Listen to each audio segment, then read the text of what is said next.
Madam President, Mr. United Nations Secretary General, heads of state and government, ambassadors, authorities, ladies and gentlemen, a very good morning to you. I appear before you today as representatives of the member states of the United Nations in this year which marks the 80th anniversary of the organization's founding. This is a timely opportunity to reflect on the present, the past and the future of this universal organization and on its contribution to peace, stability and development in a time of extreme complexity.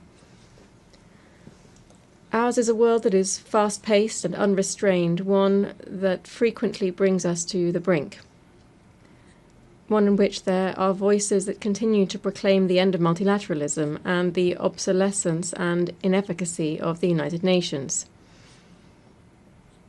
It is said that this is the result of replacing dialogue and cooperation with competition, rivalry, and extreme tension. This is not the world we're heading towards, we hear. Rather, it is the world in which we are already immersed.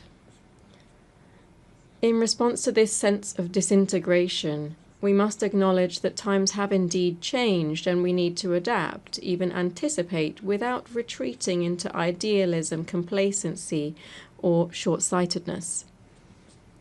But it is precisely at this time of uncertainty that we must read the signs of our time clearly to avoid repeating the mistakes of the past and entering irreversible spirals.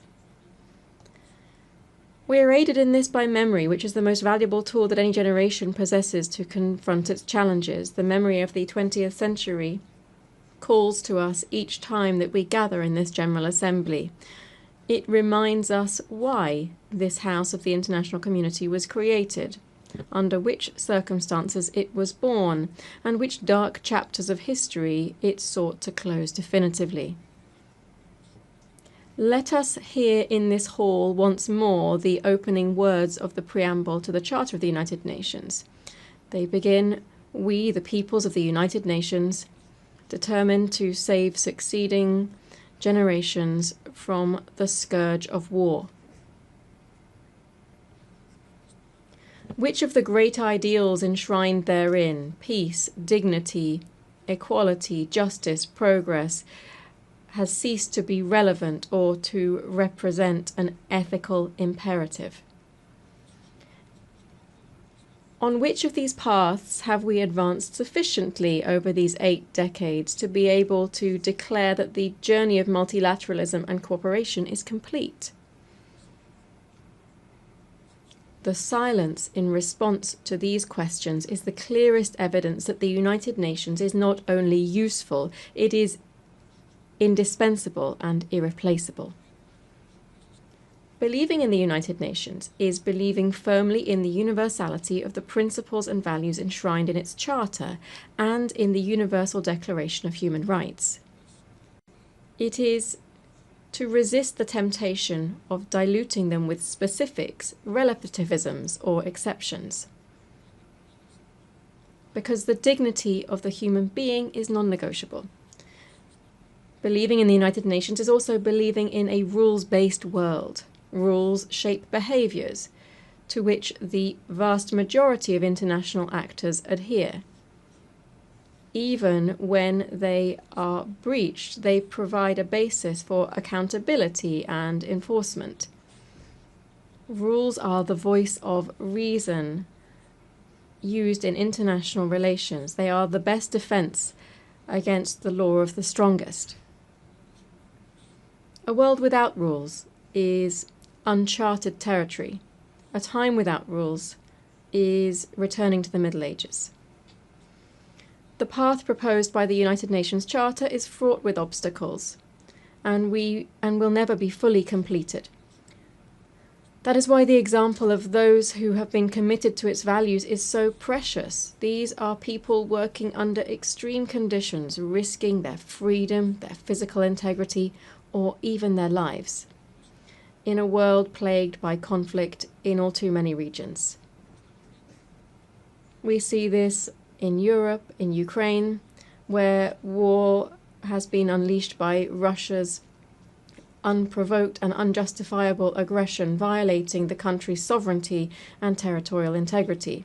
Peace in Europe will not be possible without justice and accountability. Spain will continue to support all efforts aimed at achieving a just and lasting peace, grounded in the principles of international law, respect for human rights, and accountability. We also see this in its full severity in the Middle East, in Palestine, in the Gaza Strip. We cannot remain silent or look away from the devastation, the bombings, including of hospitals, schools, and places of refuge.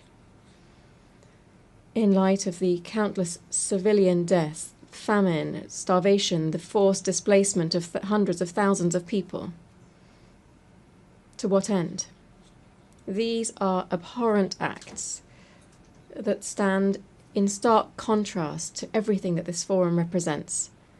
They offend human conscience and shame the entire international community. Spain is a nation deeply proud of its Sephardic roots. When we speak to the people of Israel, we speak to a people of brothers and sisters, a people who, when they return to Spain, to Córdoba, Toledo, Seville, Barcelona, and so many other places, come home. This was the spirit behind the 2015 law, which was passed with broad consensus, granting Spanish nationality to descendants of Sephardic Jews originally from Spain. It is for this reason, and it is so difficult for us to understand, that we are so pained by the actions of the Israeli government in Gaza. We therefore cry out, we implore, we demand, stop this massacre now. No more deaths in the name of a people that is so wise and ancient, who have suffered so greatly throughout history. Let us be clear. We unequivocally condemn the heinous terrorism of Hamas, especially the brutal massacre of the 7th of October 2023 against the Israeli population, and we recognize Israel's right to self-defense. But with equal strength, we demand that the Israeli government fully uphold international humanitarian law throughout Gaza and the West Bank. We demand that humanitarian aid be delivered without delay, that a ceasefire be established with guarantees, and that all hostages still held by Hamas be released immediately. The international community must shoulder its responsibility to achieve as soon as possible a viable solution that would include the existence of two states, the recognition of the state of Palestine by an increasing number of member states of this organization, to which Spain added its voice this past May, must contribute to achieving a just and definitive regional peace based on the implementation of United Nations resolutions and on the universal recognition of the State of Israel. President, delegates, as we know, many conflicts are both caused by and result in resource scarcity, state fragility, and inequality. The gap between current realities and the fulfillment of the 2030 Agenda remains vast, and the current funding shortfall for sustainable development exceeds $4 trillion per year. The call for efficiency and resource optimization made at the 4th International Conference on Financing for Development that we held recently in Seville must be sustained. Accordingly, Spain, in line with the consensus-based commitment adopted there, has launched the Seville Plan for Support to Multilateralism. We have increased our contributions to international development funds, and we have reaffirmed our commitment to defending human rights, gender equality, and the environmental transition, which are central and distinctive elements of our foreign policy. Allow me to briefly address each of these three areas. First, human rights. Spain is, as of this year, a member of the Human Rights Council, enabling us to continue advancing causes such as the fight against racism, the abolition of the death penalty, and the promotion of economic, social, and cultural rights, while at the same time persisting in the struggle against all forms of discrimination. Because we support plural, open societies in which all citizens participate, and we are concerned by the erosion of democracies, the growing disaffection towards values that are essential to democratic coexistence. In these confusing times, which are testing our capacity for dialogue, we must remain steadfast in our commitment to these values. In harmony with these principles, we believe that immigration, when properly managed, is a vector of mutual development for countries of origin, transit, and host countries. We believe that the human rights of migrants must, therefore, be the principal reference for our actions. Therefore, we fully support the implementation of the Global Compact on Migration and the Global Compact on Refugees. Secondly, I wish to refer to gender equality. This year marks the 30th anniversary of the Beijing Declaration and Platform for Action. It is therefore a fresh opportunity to reaffirm our commitment to real and effective equality. This is not merely a step forward in human rights, but above all, a matter of justice. Spain aspires to remain a global beacon in areas such as sexual and reproductive rights, the fight against sexual and gender-based violence, and the increased participation of women in leadership roles and in decision-making processes. Third, the environment. The triple planetary crisis that we are facing, climate change, pollution, and biodiversity loss, demands strengthened governance and sufficient resources to accelerate a just energy transition.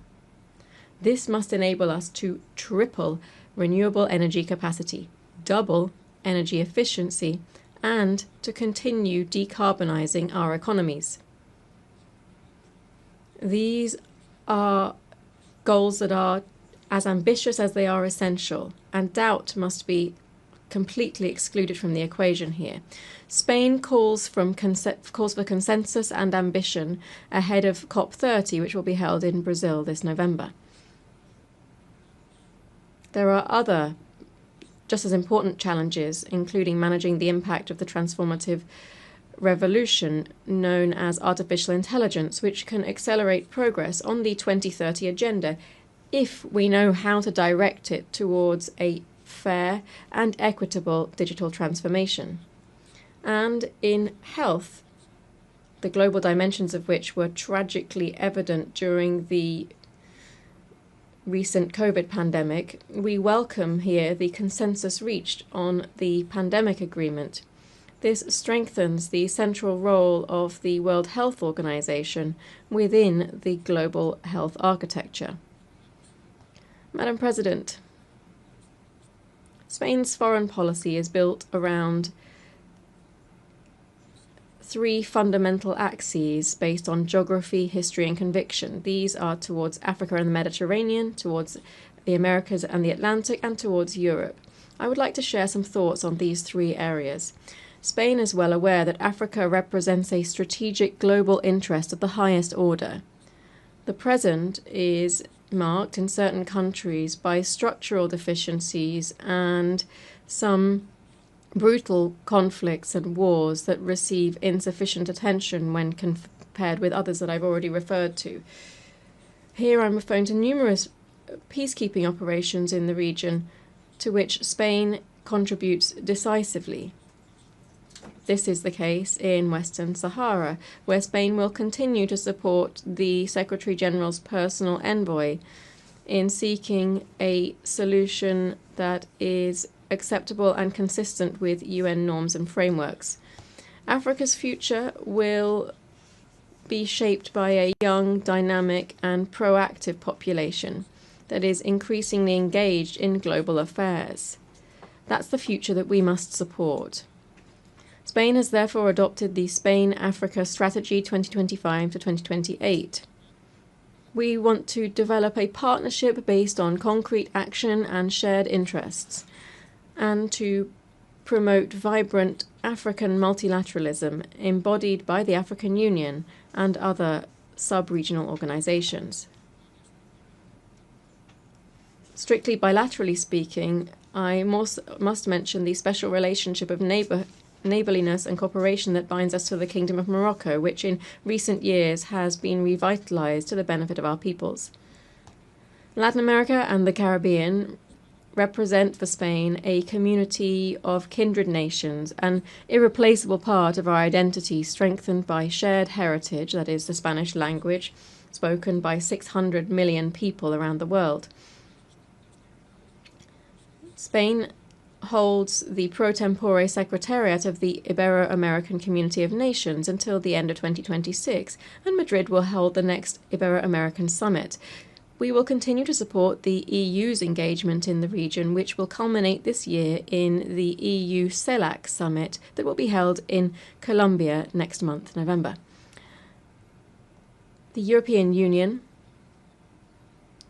is one of the greatest achievements of concord and a model for multilateralism. Its voice is more necessary than ever in these times. We therefore advocate for a union that is increasingly effective, cohesive, secure, and competitive on the global economy. I think it's important to recall that on the 11th of June this year, we launched a definitive political agreement regarding the key aspects of the future accord between the European Union and the United Kingdom. This was a historic agreement that respects Spain's position on sovereignty and jurisdiction over Gibraltar, which will bring confidence, legal certainty, and stability to the lives of the populations of the Campo de Gibraltar and Gibraltar itself.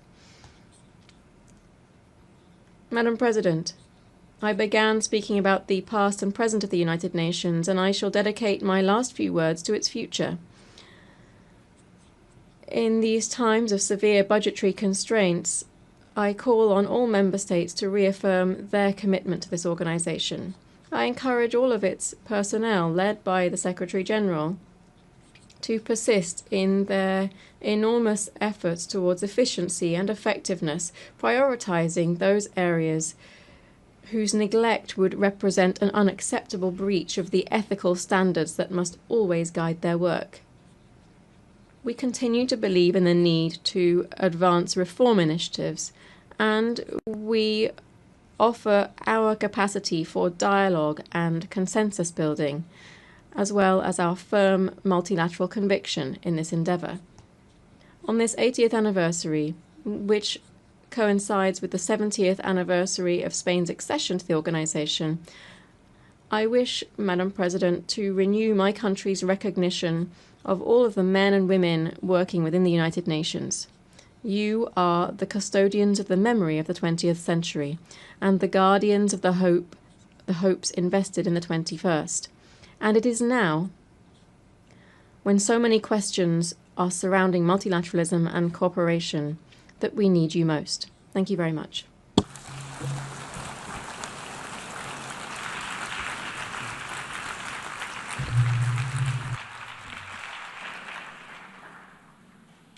On behalf of the General Assembly, I wish to thank the King of Spain. The Assembly will now hear an address by His Excellency Volodymyr Zelensky, President of Ukraine.